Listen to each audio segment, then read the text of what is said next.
Yes, magandang umaga po sa inyong lahat. Nakapag-file ako.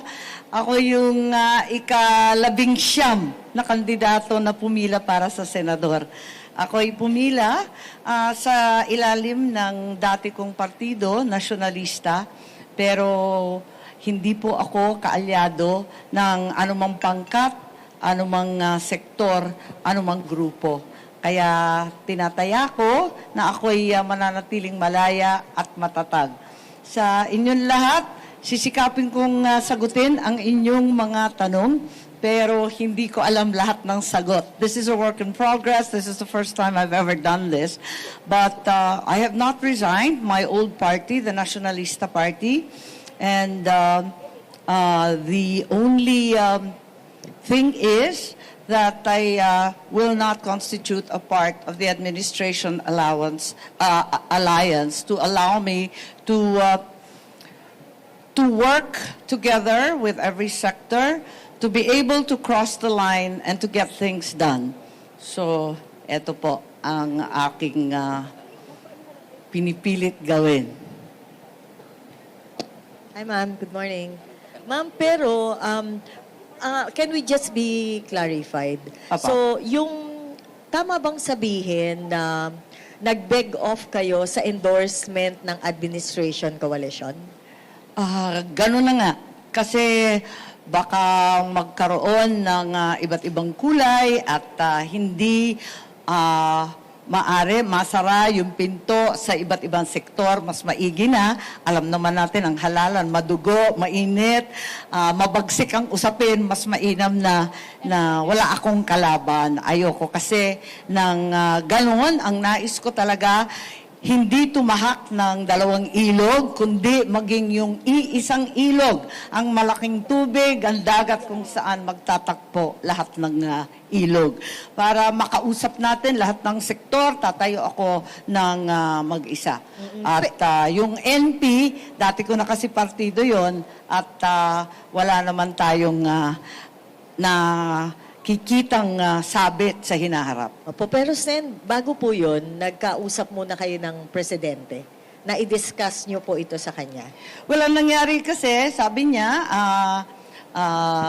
paano ba ito kung magkaroon ng, syempre, yung banatan kapag eleksyon, di ba? Birahan, may laban-laban. Napaisip ako Sabi ko, paano? Kahit hindi ako ang magsalita ng maanghang o mag-insulto o kutsain yung sino man, okay lang yun. Ako, kaya kong hindi gawin yun kasi hindi naman ako palaaway. Sabihin na ako'y matapang o di kaya mataray pa. Okay lang. Pero hindi talaga ako palaaway. Baka hindi ko matiis kapag maanghang na yung sinasabi tungkol sa iba pang sektor. Ma'am, one last from my end. Po. Pero bukas po kayo sa possible endorsement, halimbawa po, ng kaibigan po ninyong si VP Sara dahil may hugpong siya na malaki ring partido. Hindi ko alam. Hindi ko pa napapag-usapan yun. Ang akin lang, pinili ko na maging malaya para hindi na ako kakampi kanino man, laban pa sa iiba, mas maigi na. Piliin na lang natin ang sambayan ng Pilipino. Okay. Michael Rogas, please. Ay ma'am, magandang umaga po. Michael Rogas po from Radyo Pilipinas. Ano po ang pakiramdam? Kasama po natin ang dating unang ginang sa pagpapile po ng ating Certificate of Candidacy. Yung nanay ko, excited. Hindi nakatulog yan. Alas 5, natulog. Biglang nariyan na. Alas 7, nasa simbahan na, nakikidasal. At inaasahan ko na talagang yung swerte at yung wisdom niya sa politika ay maibigay rin sa akin. Nabanggit na po kanina, sususugan ko lamang po yung naunang tanong about Vice President Sara. Kung sakaling magkaroon ng endorsement sa pagitan po ni VP Sara at sa inyo po, tatanggapin po ninyo, ma'am? Hindi natin alam.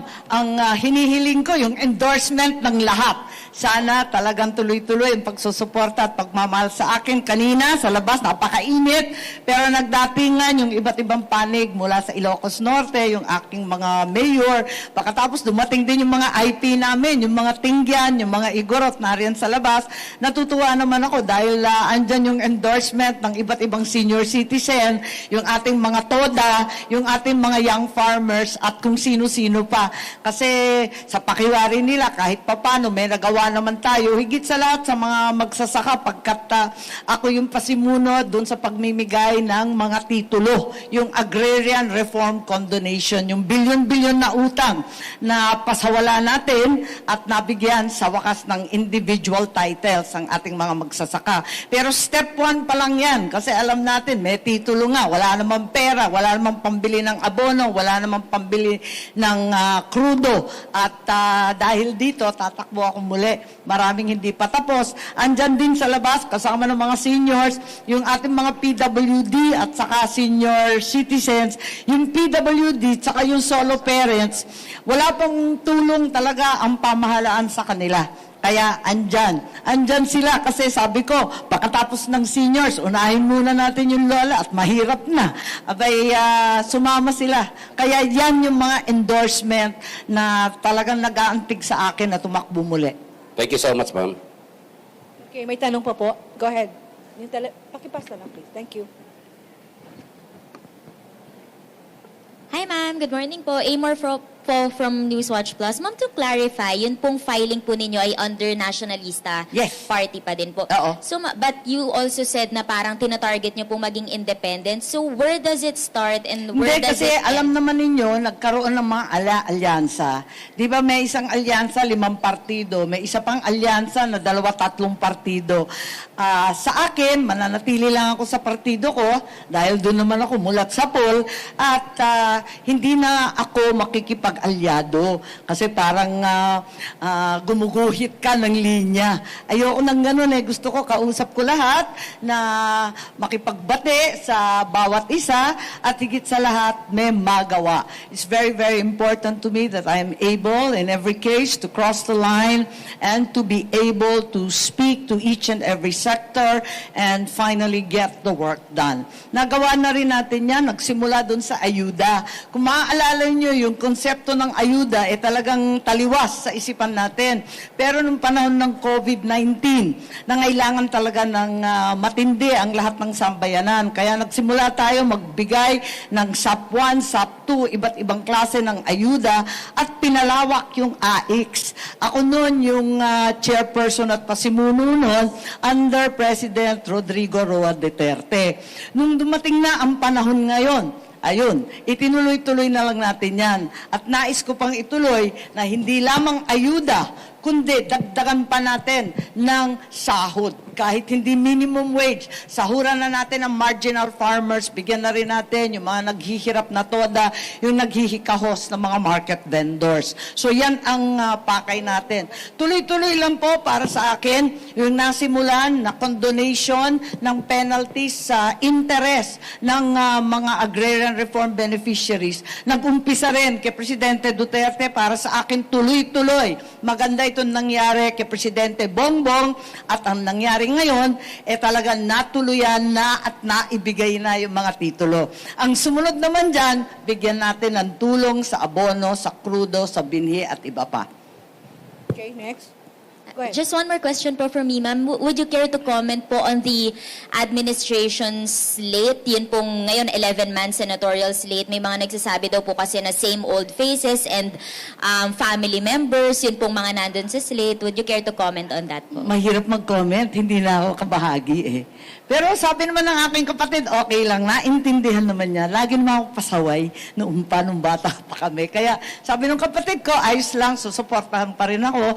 Ako naman, hindi naman kami kailanman nag-aaway, hindi naman kami nagsasagutan o nagkakainitan. Ang amin lamang, talagang ito paniwala ko na higit ako makakatulong sa kanya at hindi siya malalagay sa alanganin. Ganon din ang iba pang mga pangkat, baka mag-alangan sila sa akin at kung ano-ano pa maisip, mas maigi na wag nang mag-alyansa. Okay. Good morning, ma'am. Dwight De Leon po from Rappler. Some pre-election surveys are placing you on the bottom half of the Magic 12. Does this worry you? And what can you say about some observations that baka daw dahil hindi kayo makapili ng isang side between the fight between your family and the Duterte family? Ang aga-aga pa. para makinig sa survey. These are all so early. So tingnan natin as this goes. Ako lang, kayod marino pa rin lang. Ganyan naman talaga yung ginagawa ko. So ikot lang ng ikot. Yung ikalawa mong tanong, yung nasagot ko na hindi ako namamangka sa dalawang ilog, kundi inaasahan ko na ako ang maging ilog kung saan nagtatakbo ang lahat ng tubig. Okay, thank you, ma'am. Thank you, ma'am. Time is Okay. 48 minutes. Time is up. Yes, Thank you, maraming Madam. salamat. Pasensya po. Time's up daw eh.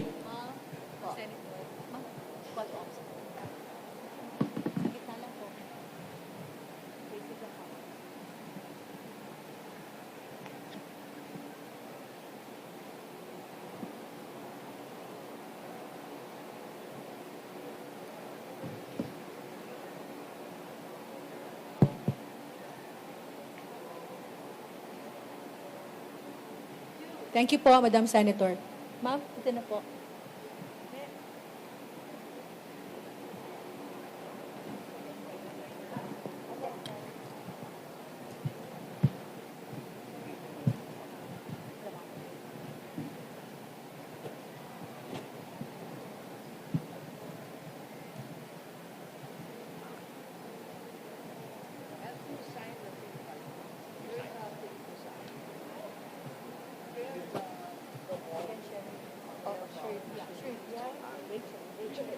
Signing lang siya ng interview sa kanya. Yeah po.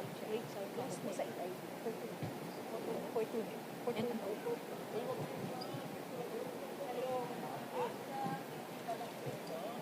Atras tayo mo, right? Atras, please.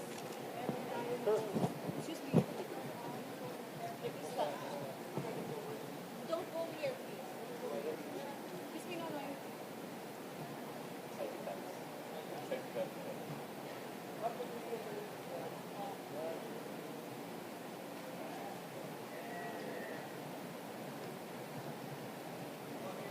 Thank you po.